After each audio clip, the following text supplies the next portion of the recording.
मैं आपको एग्जांपल दूंगा, मेरे एक सीरियल का जी टीवी में एक सीरियल आया करता था, हसरतें। आप लोग बहुत छोटे होंगे उस समय जिस समय हसरतें चल रहा था। मैं उस समय जी टीवी में काम कर रहा था। हसरतें बिकेम अ प्लेटफॉर्म। ज़रूरी है कि टेलीविज़न में हम अपने प्रोडक्ट को एक प्लेटफॉर्म बना दें, उसके बाद हम जो चाहें हम उसमें कर सकते हैं।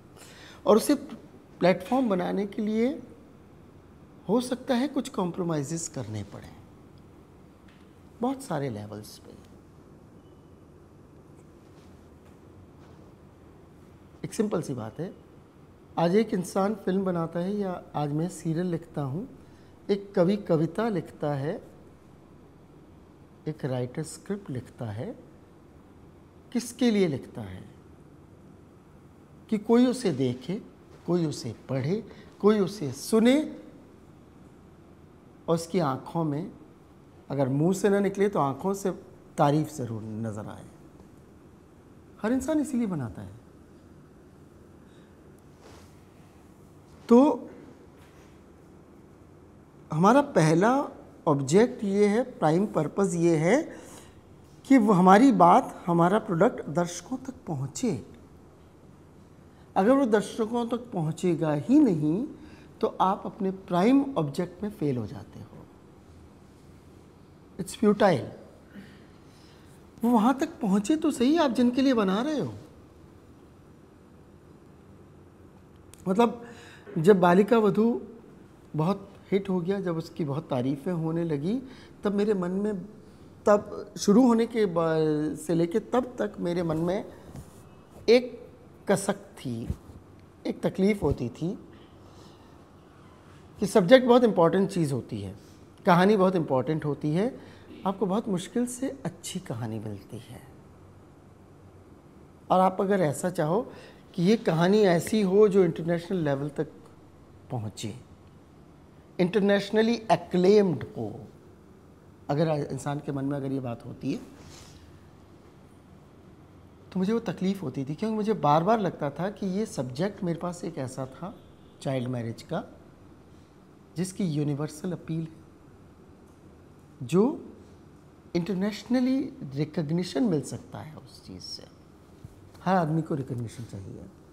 तो मन में एक खटकता था कि वो सब्जेक्ट टेलीविज़न पे आ गया, अब इस पर मैं कभी काम नहीं कर सकता।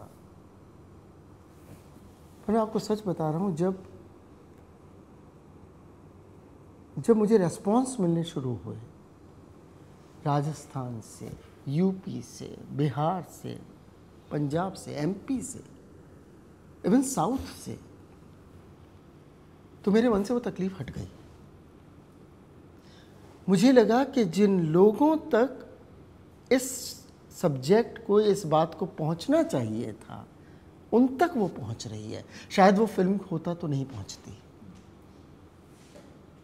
जिन लोगों को ये बात समझानी ज़रूरी है कि चाइल्ड मैरिज अच्छी चीज़ नहीं है, उन तक ये बात पहुंची। मेरे पास एक दिन फ़ोन आया, बालिका वधू, उस समय बालिका वधू हो चुका था, राजस्थान की कैबिनेट मिनिस्टर हैं बीना काक, जिन्होंने कुछ फिल्मों में एक फिल्म में सलमान खान की मदर का रोल किया है। बीना काक का फ़ोन आया और उन्होंने मुझे बोला कि पूर्णेंदु, मैं इस समय मैंने अभी टूरिज़्म से women and child welfare ministry का भार संभाला है, और मैं आज यहाँ पे एक रैली में आई हूँ जहाँ मेरे सामने इस समय कुछ 3,500 लोग बैठे हुए हैं, एंड वहाँ पे बालिका वधू की बात हो रही है, और मैं अभी उसी के बारे में बात करने जा रही हूँ, इसलिए मैंने आपको फ़ोन किया।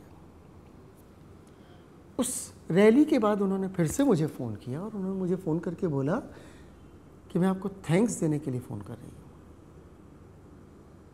इसलिए क्योंकि पहले भी हमें घर जा के हमारी टीम्स जाती थी और समझाने की कोशिश करती थी। एक कैंपेन ऐसे होते थे कि ये सारी बुराइयां ठीक नहीं है, इनसे निकलो, समझाने की कोशिश होती थी। और तब वहाँ गांवों में ये कहा जाता था बाल विवाह होता क्या है, क्योंकि उनके लिए द कॉन्सेप्ट इज मैरिज, शादी का कॉन्सेप्ट है। बाल विवाह जैसी कोई चीज़ उनके जहन में ही नहीं आती। शादी शादी है, उसमें बाल विवाह क्या होता है। उन्होंने मुझे फ़ोन करके बोला कि आज जब हम गाँवों में जा रहे हैं और जब हम बाल विवाह की बात करते हैं तो पहला नाम लेते हैं बालिका वधू का। क्या हमको मालूम है, हमने अपने गांव में करना बंद कर दिया है, हमने ये करना बंद कर दिया है। जोधपुर से एक खबर आई जिसका मुझे, ये मैं बता रहा हूँ 2 साल पहले दिसंबर के, बालिका वधू शुरुआत 2008-9, 2009 के दिसंबर की बात है। एक घटना छपी जिसकी हेडलाइंस सारे पेपर्स में ये थी कि एक बालिका वधू बच गई, ऐसी कुछ लाइंस लोगों ने लिखी थी।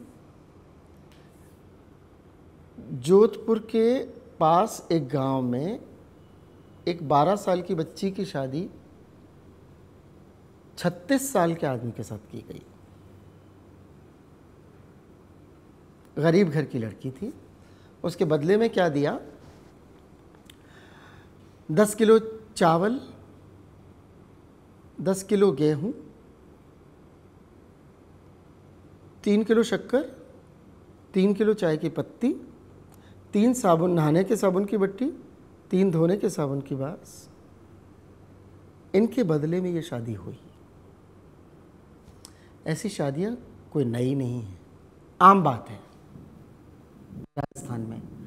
बट उस साल कुछ अलग हुआ कि जैसे ही शादी का पता लगा पूरा गांव उठ खड़ा हुआ उस शादी को नल एंड वॉइड घोषित करने के लिए। लड़की का नाम था पपीता, it's a very unusual name. लड़के का नाम याद नहीं है मुझे। वो लड़का अंडरग्राउंड हो गया, भाग गया। बाद में क्या हुआ उसका मुझे नहीं मालूम। तो ये ऐसी जगह पे जहां आपकी बात पहुंची, तब जाकर मुझे लगा यार मैंने जीवन में सबसे अच्छा काम यही किया आज तक। मेरा बालिका वधू लिखना सफल हो गया, संजय वाधवा का बालिका वधू प्रोड्यूस करना सफल हो गया, कलर्स का बालिका वधू टेलीकास्ट करना सफल हो गया। सो मैं जो बात कर रहा था कि प्लेटफॉर्म बनाने की, आपको या तो अपनी कहानी को इस अंदाज से कहा जाए कि जिसमें शुरुआत के एपिसोड्स में एंटरटेनमेंट प्रमुख हो, फोर फ्रंट में हो। क्योंकि दिन भर का थका मांदा इंसान जब घर लौटता है या परिवार के लोग जब टेलीविज़न देखने के लिए बैठते हैं तो अपने मनोरंजन के लिए बैठते हैं, डिप्रेशन में जाने के लिए नहीं बैठते हैं। तो आपको एंटरटेनमेंट, अच्छा एंटरटेनमेंट भी एक ऐसी टर्म है, मैं आज ये बात ज़रूर कहूँगा थोड़ा सा अवे होके। Entertainment is a vast term, बहुत बड़ा शब्द है जिसको हम लोग बहुत छोटा बना देते हैं कि एंटरटेनमेंट का मतलब कॉमेडी होता है। नहीं, एंटरटेनमेंट इज़ वेरी सब्जेक्टिव, बहुत विषयात्मक होता है और हर इंसान के लिए अलग होता है। आपको कॉमेडी सीरियल देख के या कॉमेडी फिल्म देख के आप एंटरटेन होते हो। मैं अगर किसी फिल्म में बहुत रोया हूं तो आई विल फील एंटरटेन्ड, क्योंकि उस कहानी ने या उस चीज़ ने मुझे छुआ है अंदर, मेरे मन को तसल्ली मिली है कि मैंने आज कुछ अच्छा देखा है। तारे ज़मीन पर देखकर हर आदमी रोया। तारे ज़मीन पर फिल्म हिट हुई तो क्या उसने एंटरटेन नहीं किया? अपने तरीके से एंटरटेन किया उसने। तो एंटरटेनमेंट एक बहुत बड़ा शब्द है जिसको हमें सिर्फ एक तरीके से नहीं सोचना चाहिए, ठीक है। तो इसलिए आपको अपनी कहानी में एंटरटेनमेंट को वो इमोशनल एंटरटेनमेंट होता है, हो सकता है, वो इनोसेंट एंटरटेनमेंट हो सकता है, वो रुला भी सकता है।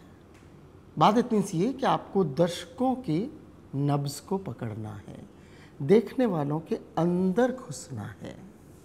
अगर आप एक बार देखने वालों के अंदर घुस गए तो आपकी वो दर्शक आपके लॉयल व्यूअर्स हो जाते हैं।